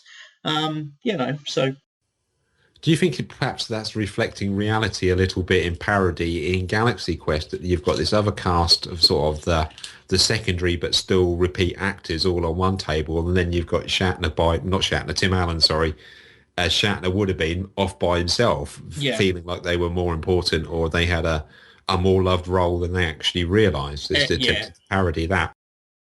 Of course, Sam Rockwell playing the crewman who's sort of parodying the old red shirt, as it were, the nameless crew member that would get killed on the away mission. that's right. Yeah, Guy Fleegman. That's it. Yeah, he's great in it, isn't he? I mean, this was, I don't know if it was one of the first times I've seen Sam Rockwell, but Yeah. obviously he went on to other sci-fi stuff such as Moon, Cowboys and Aliens. And Yeah. Moon is a personal favourite of mine, and I think it's a film, I'd like to certainly cover it at some point in the future. Yeah. But seeing him in this with the tash and that, and I think he looks a bit more slimmer and what have you in Galaxy Quest. I think it's probably quite a bit younger in a sense. I didn't recognise it as the same guy that was in Moon. Yeah, I mean, Moon is a bit, it's serious, isn't it? And I remember Confessions of a Dangerous Mind, which must have been around that time as well, at the same time as Galaxy Is Quest. Ian Nixon as well? Yeah. Yeah, Frost and Nixon. Frost Nixon, yeah, that's a good film, isn't it? It was one of his early roles was Teenage Mutant Ninja Turtles, the 1990 cartoon. He just did some voices in that, so that's great. But in Moon, he stars opposite the computer, which is voiced by Kevin Spacey, isn't it? Well, it's one of those films when he has to star opposite himself. Yeah. As two incarnations of the same being. I mean, I like Moon, and there's a lot of stuff we could probably get out of a discussion on Moon, but that's probably for a future episode, really. But like I said, I didn't realise it was Sam Rockwell to start with, because I think he looks totally different in this to the way I conceive the way he looks from modern film. Yeah, you're right. He must be good mates with Kevin Spacey, because Kevin Spacey urged him to do this role. Because Sam Rockwell was just finding his feet, and he managed to get a leading role in a major independent movie. And he was going to quit Galaxy Quest, but Kevin Spacey said, well, this would be a nice balance, something fun and something serious. So he stayed in the film. Yeah. So, summing up on Galaxy Quest, who's the actor that plays Saris? Is it Saris, alien bad guy in this? Yeah, it's Robin Sachs. He's a British actor. Why have I heard him as someone? His voice is familiar. Where have I seen him before? He must have been in like some of the Star Wars cartoons, probably like Clone Wars or something like that. I haven't got that here. I mean, I've got the Bill. He was in the Bill, so very very British. Everyone's been in the Bill. Murder She Wrote, and in the Fantastic Four, he was the voice of the Silver Surfer. So, but I don't know. Okay. Yeah, but he's a prolific actor, and he goes right back to the 70s. So, yeah, and he did a good job in this. I thought it was quite intimidating.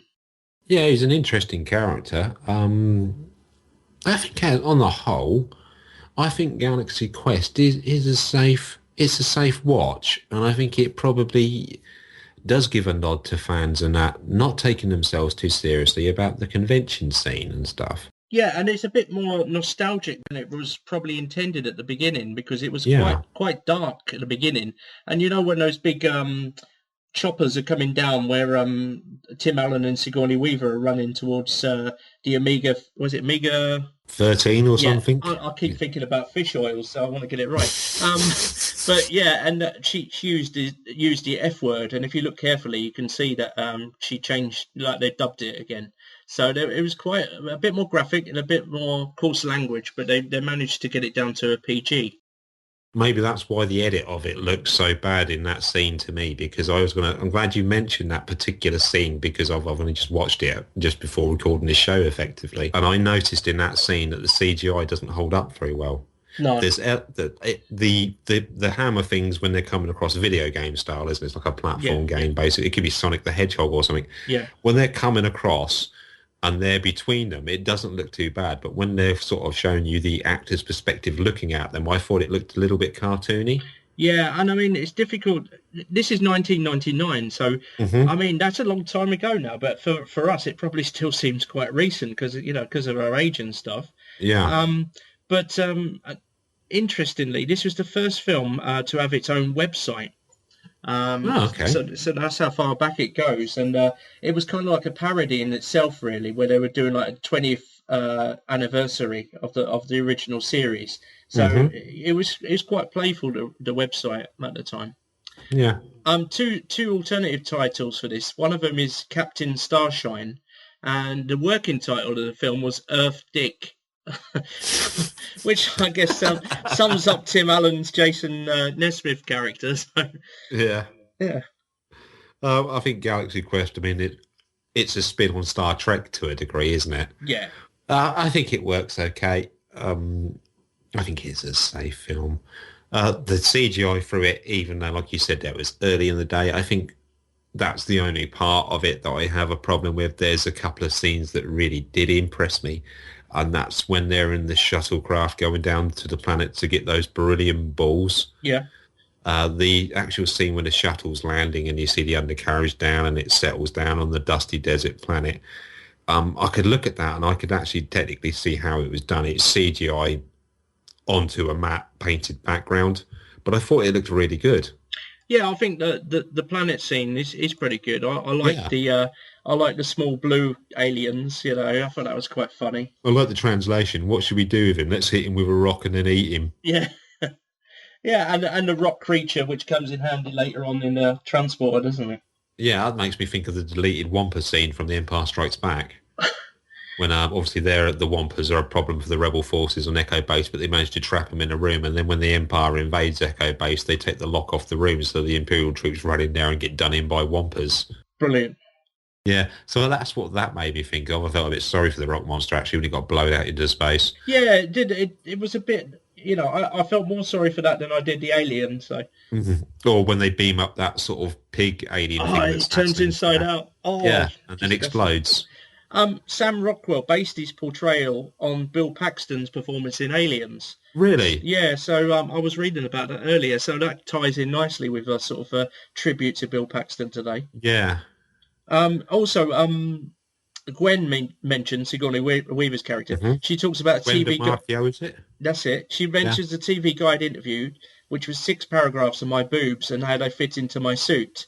And so she said that in character, but this was a true story from Jerry Ryan, who was one of 7 and 9. Yeah, from Star Trek Voyager, because she said everyone was focused more on a figure than their actual acting talent. So that's a bit unfair. She had quite nice lips as well. Well, there is that too, yeah. And eyes. Yeah, well, I'm sure Stephen Martin's taking notes right now.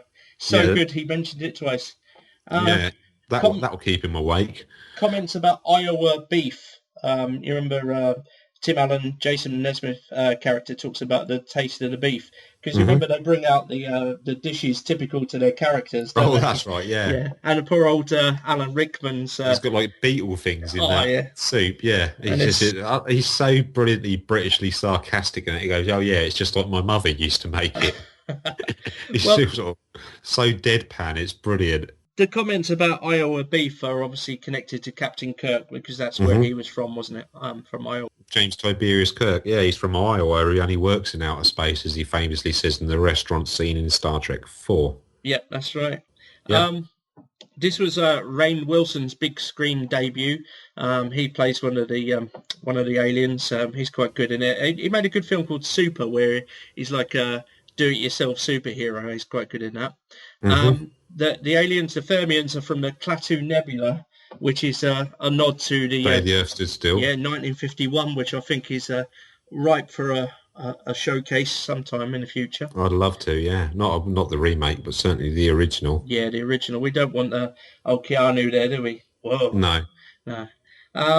What else have I got? What other nods have we got in this? There's plenty. I mean, as you said, Star Trek, you know, is... That's in your face, though, isn't it? I mean, what more subtle nods have we got in here? I mean, like you said, Klaatu. The Thermians, I believe, were an original Star Trek race, weren't they? Yeah, I believe so, too. The shape of the ship is basically the Star Trek badge.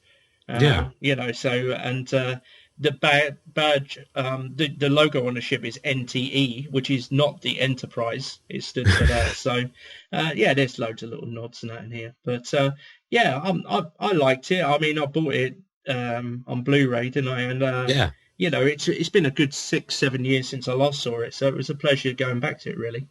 Yeah, that's on my coffee table downstairs at the moment. Yeah, I didn't have a chance to watch any of the extra features on it or anything. I think it is. I think it's a safe vessel.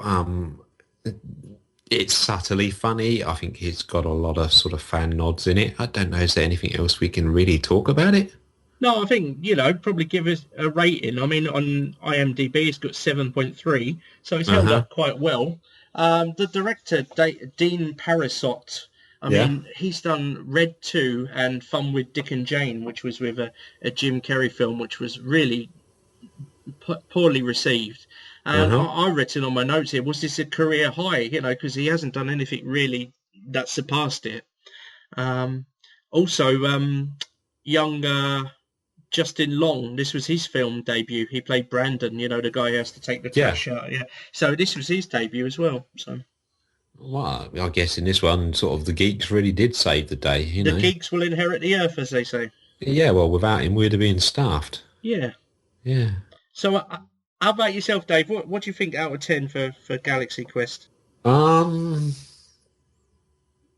give it a safe 7. Yeah, I was going to say 7. I think that's a good 7. It's not it's not a negative 7 by any means. It's safe. I think it's got a lot of clever nods and a lot of subtle laughs. I think for the time it was made in, the effects and that are relatively good. It's got some good performances by the cast, but it doesn't jump out as something that's an exceptional piece of film. No, and I think, you know, comparing it to, say, Spaceballs, which is a parody of many films, this plays it safe by being just a parody of predominantly Star Trek. And I think the story itself may be better than Spaceballs. I prefer it to Spaceballs, I think, personally. I mean, obviously that's personal choice, is subjective. Yeah, I'll give it a safe 7, a good 7. Well, it's interesting you say 7, because this film was voted by Star Trekkers as the 7th best Star Trek film. So there you go. Oh, dear. Should we do some of that stuff that Joseph likes? Let's get down to the business.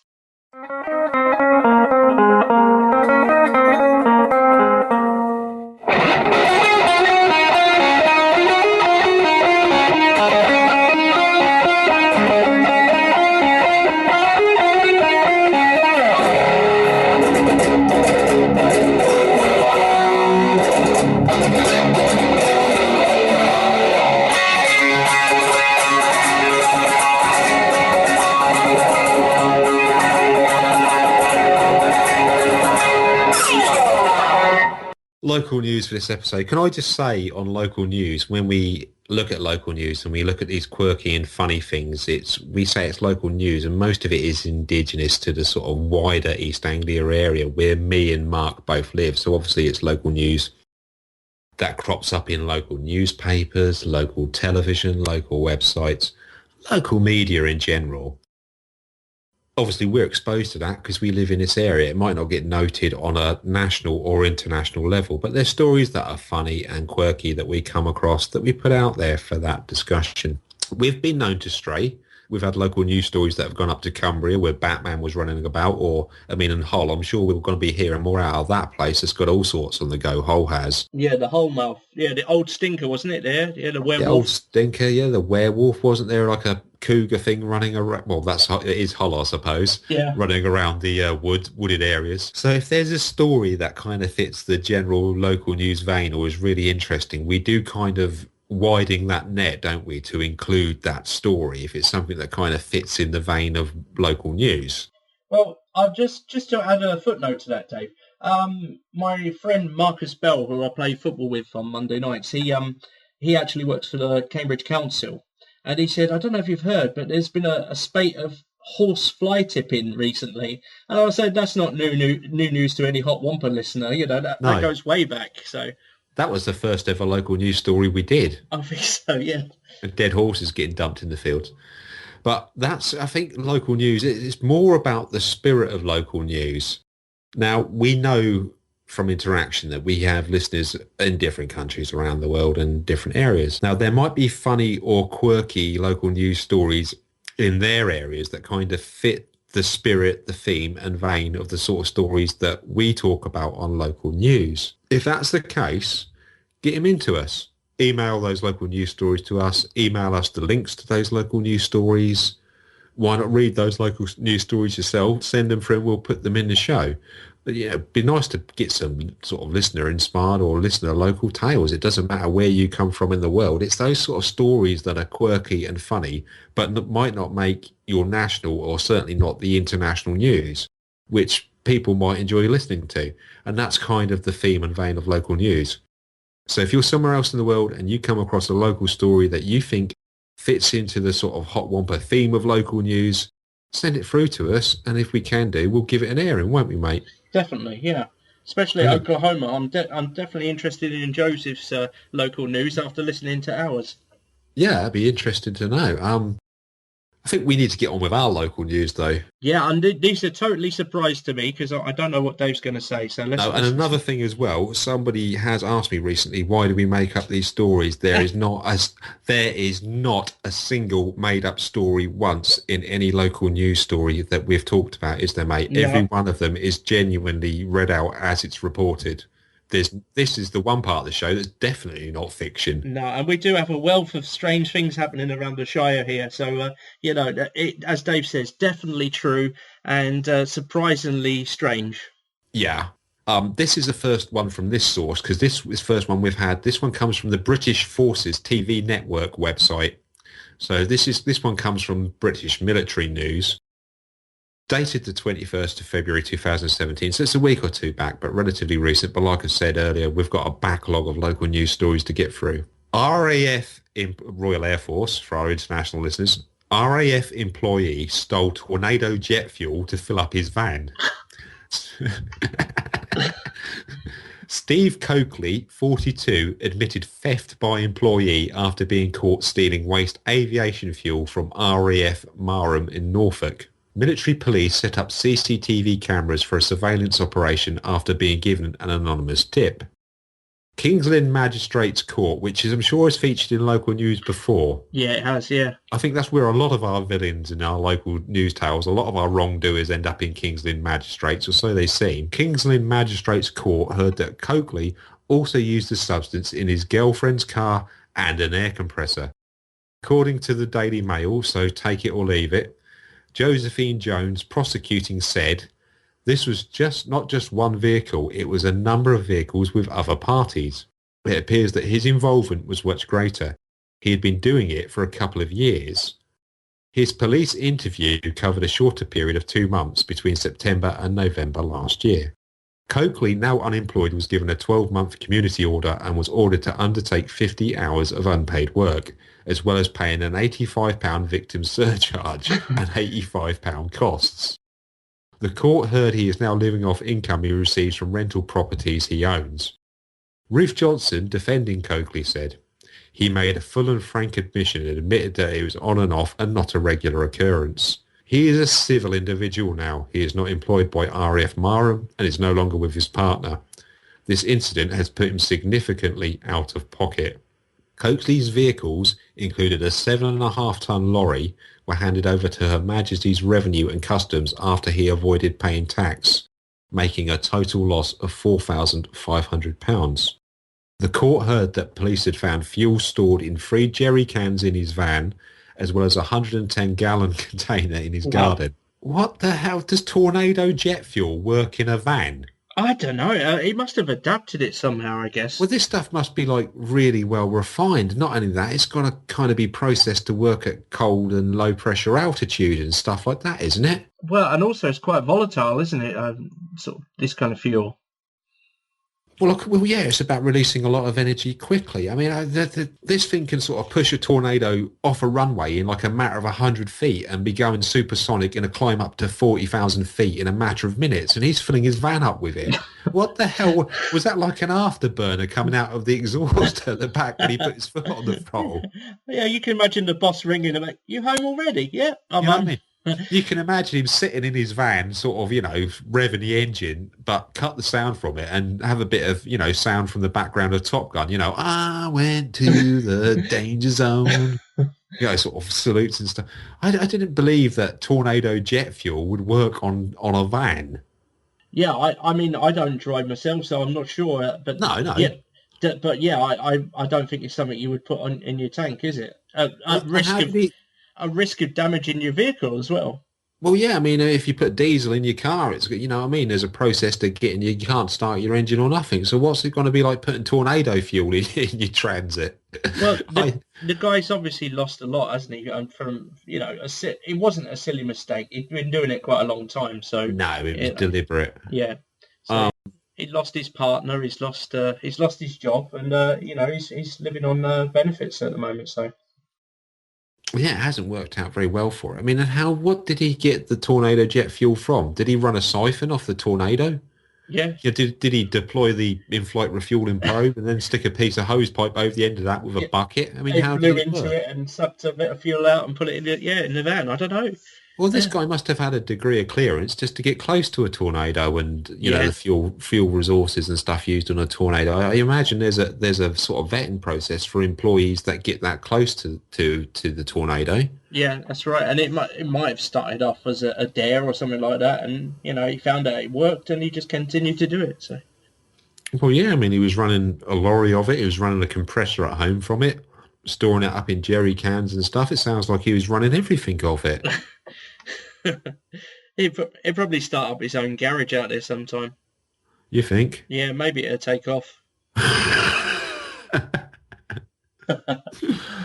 Oh, dear. And the other one I've got from a more local source, it's from the cambridgenews.com website dated 8th of February 2017 via their correspondent Yasmin Watkis, which sounds like a great name. Cambridge is the sixth fussiest city in the UK when it comes to restaurant complaints. Now, you're going to have to bear with me a bit on this. Cambridge is full of nitpickers when it comes to restaurant dining, according to a new study. Research by Open Table reveals 6 in 10 Brits confess to having made a complaint in a restaurant. It turns out Cambridge is one of the top 10 most critical cities, falling at number 6 above Plymouth, London, Edinburgh and Southampton.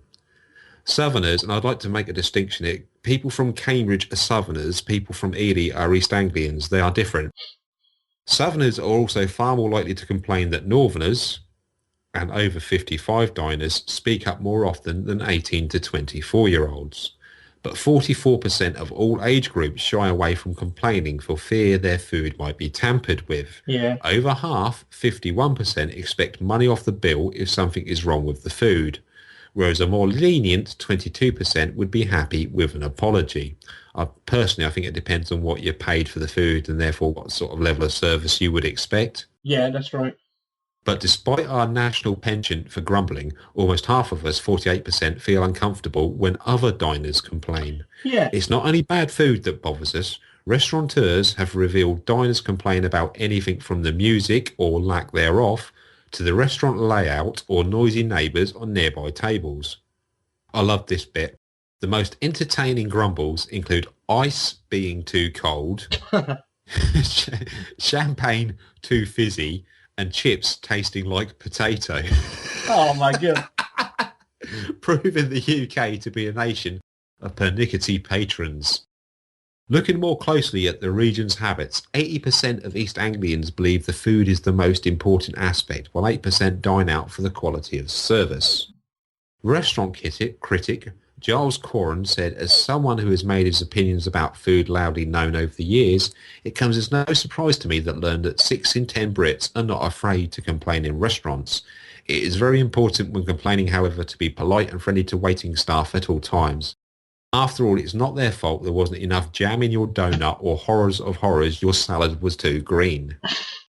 Are we fussy at a restaurant? Do we complain too much? Do we complain too little? Well, personally, I eat everything. I mean, there's nothing I don't eat. And Yeah, the only thing I won't have is Parmesan cheese. Okay. And I don't mind. As you say, the sort of places I dine, I'm paying maybe £10 for a main course. You know, I'm not going sort of proper Michelin star places. No, So that would be an average. yeah, so I'm saying that I will complain if I'm not happy, but generally I'm quite happy to make do and enjoy it, you know, provided it's a sort of adequate service and adequate meal. Yeah. I mean, have you ever had ice that was too cold? No, I haven't though. Have you ever had champagne that was too fizzy? I'm not a big champagne fan, but I know the potato one is going to bother me. Well, well, people complained that their chips tasted like potatoes. That is a crazy complaint. Yeah. Yeah, them chips we got back on the celebration way from Celebration Europe, I'm not quite sure what they tasted like. I mean, I posted mine into a hedgerow, as you know, on the way back. Yeah, and a couple of sparrows fell out afterwards, didn't they? Yeah, like a canary. But I mean, well, it's interesting they're talking about Cambridge because Cambridge is a very cosmopolitan city, so it's difficult to Mhm. judge it as a sort of typical English city, isn't it? I think you've got people from all over really in Cambridge. Yeah, I mean, I do have an experience, which kind of relates to some of this stuff that they're talking about here, is probably about 4 years ago, we were having a break in Skegness, and we went into a cafe in Skegness in town for lunch. I should just explain that Skegness is kind of the border between East Anglia and the north. To our perspective, it's in Lincolnshire. It's on the north coast of the Wash. It's kind of in its own geographic little sort of bubble there. And a bit like Cambridge, it's kind of got a population that moves through it, but that population tends to be British holidaymakers, whereas Cambridge's population would probably be more cosmopolitan and international. It was probably in the top 10 sort of seaside destinations in the 60s, 70s, 80s, wasn't it, really? Yeah, and it's kind of still trying to live off that. And we were in there, and I can't remember what we ordered. I think it was a roast dinner or bangers or mash or something of that vein, sort of potato gravy, meat and a couple of veg type meal. And we ate it. It wasn't that expensive. It was 5 or 6 quid or something. And it was fine. I didn't have no problems with it. I thoroughly enjoyed it. The service was quick. The food was hot. It tasted okay. No concerns about the sort of hygiene or anything like that, or how adequately it was cooked. The staff were polite. Got what we paid for, but what we paid for, I thought it was charming and there was nothing wrong with it. And yet there's a table with a couple next to us who'd ordered exactly the same thing that seemed to come to them in exactly the same time frame, and looking across to their table, I couldn't see where what they had was any different to us. We're basically having a right of complaint. And I can think, well, we go, why is what you've got so different to what I've got? Yeah. And I actually made a point because, the waitress that they were really ripping into and having a go at her. Yeah. And when she came to pay our bill later on, I made a point of saying thank you and that I really enjoyed it and even tipped her a little bit because I think I felt bad for her for what she had endured at the hands of somebody else. And you do tend to take the side when you see, a weekend sort of staff, probably quite young and, just doing it for a bit of extra cash. And, I don't like to see people upset by, I understand these are customers paying for a meal, but at the same time, these are young people working in a restaurant or cafe and, they don't want this sort of stick, do they? No, I mean, let's just go and totally destroy a young person's confidence altogether by using them as a sounding board for a complaint. I mean, I wouldn't have minded so much if it was valid what they were saying, but like I said, we had exactly the same thing and I thought it was fine. There wasn't a problem with it. So I don't know whether they were trying to get it free or something knocked off the bill, perhaps. People do, Dave, don't they? People really do get away with a lot. I know some supermarkets are happily refund things without a receipt today because the competition. They don't want to lose customers, so they will be as accommodating as possible. I think it's the competition, and I think also social media has an impact because it's easy for people to go straight onto Facebook or Twitter and put a status out there, oh, God, don't go down there. This is what they told me, or that's what they told me. And it's easy to get bad press and, a click of a mouse, people that perhaps wouldn't be so vocal or articulate enough to write to a newspaper and complain or write to head office and say, look, I'm distressed about this service, etc., etc. People won't do those sort of traditional avenues of complaint anymore that perhaps we would think to do first. The first thing they seem to do is to seem to go onto Facebook and then see how many people comment on it and say, oh, that's outrageous, oh, that shouldn't happen, or this shouldn't happen, instead of actually going to the source of the issue to try and sort it out like a grown-up. Because anyone can make a mistake.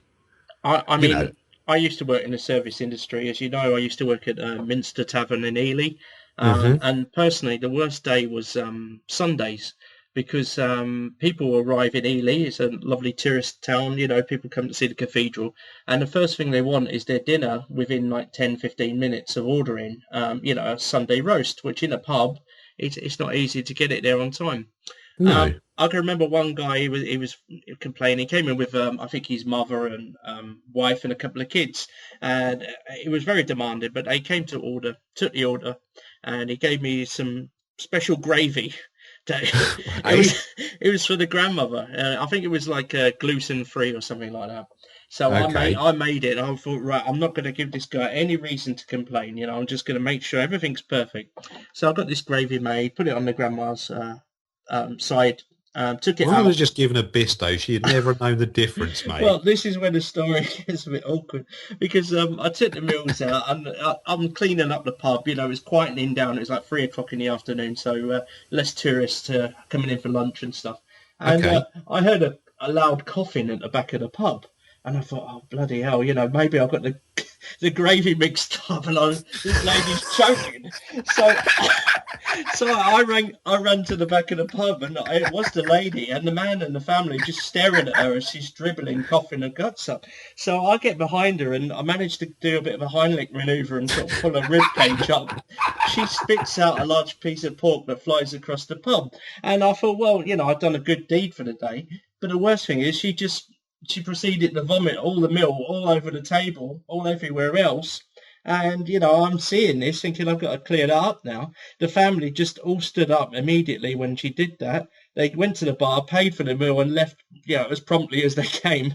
Well, and they didn't leave her there, did they? No, they sort of escorted her out. Didn't even say thank Oh, she's you. doing this again. She's your problem. We're off. That's another way to get away from half a dinner we ate, yeah. So I'm standing there like cleaning up vomit and old food and stuff like that. And I felt terrible. I got home and saw my mum, and my mum said, "I made you a lovely roast." And you can imagine my face. Anything but a roast dinner at that time. Yeah. Oh, dear. I'll have mustard on my beef, please. I don't want any gravy today. I never want to see someone making rainbows again, I tell you. Oh, it wasn't one of them oil slick ones, was it? Yeah, it was. Yeah. Oh, well, it's all gravy. Oh, I'm starting to wonder if we need to put an E for explicit on this for the horror rating of this podcast. Yeah. Oh, well. Said that's your horrific restaurant stories at Hot Dot Wampa. The most, we're sort of becoming like an advisor to a lot of these things now, aren't we? Yeah, exactly. Oh dear, that's all I've got. Unless you've got any local tales, mate. No, that's it. As far as local tales go, I've got one little plug actually. I don't know if you've been there, Dave, but Cambridge Computer Museum. Oh, right. Just on Coldham's Lane, off Newmarket Road. It's a nice little museum, and they've got all your old consoles and video game systems from the past. Next Friday, let's see, what would the date be? 10th. 10th. Next Friday the 10th in Cambridge. They've got a fully licensed bar, and they're having a retro gaming night, so they're trying to get local down there, and I think that'd be quite a good out, a bit of nostalgia, a bit of Renegade, you know. Is it a retro bar, though? I don't know if they'd be what the older can you do a couple of rounds on Outrun drinking a baby sham? Yeah, or a pina colada or something like that with a big umbrella. Yeah, Chase HQ or something with a bottle of Holston Pills in Yeah. your hands. That actually does sound like quite a good fun night out, you know. It'd be good. Yeah, bomb jack with a Jaeger bomb. Kids these days wouldn't have a clue what we're talking about. No, they wouldn't. Yeah. But you can still learn. That's the important thing. Well, very much so, and it's all part of the history, the computer history that has been inherited today. Someone had to go first. Indeed. Yeah, so I guess that's Hot Wampa episode 41. Thank you to everyone who's interacted with us recently. We've had quite a lot of interaction there. We welcome it all. If you've struggled to get hold of us because you're through a service that's denied to us like iHeartRadio, like I said, we're on iHeartRadio, but we can't actually interact through iHeartRadio because, shock horror, we're in the United Kingdom. Use another method to get in touch. You know, if you've left us an iTunes review and we haven't seen it, email us, and, because we want to give you your shout outs and, pay tribute to what you've done on our behalf. And like I said, every one of our listeners is worth as much as every other one of our listeners. That's the way we are. So don't, get in touch with us. Check out the Libsyn blog page, 42 in a fortnight between then and now. We've got your interview with Guy about his action figure collection that will be released to the Hot Wampa feed. Hopefully by the end of this month, we will be getting the second part of the Richard Hatch special published. Again, that might be an end of month thing because it might be something I fit in remaining feed space at the end of the month. We've got plenty on the go. For a week or two, you'll probably be getting stuff from us on an almost weekly basis in terms of podcast media and audio programming that you can download or not download. Don't forget to drop by all our various sites, say hello and all the rest of it. Keep sharing our episodes and, yeah, thank you for listening, really. Yeah, never give up, never surrender. Never give up and never surrender. And rest in peace to the late, great Bill Paxton. Bless him. Okay, take care, and we'll be seeing you before that with various specials, I guess. Otherwise, we'll see you in a fortnight with 42, and that has now caught up with my age. Goodbye. See you later.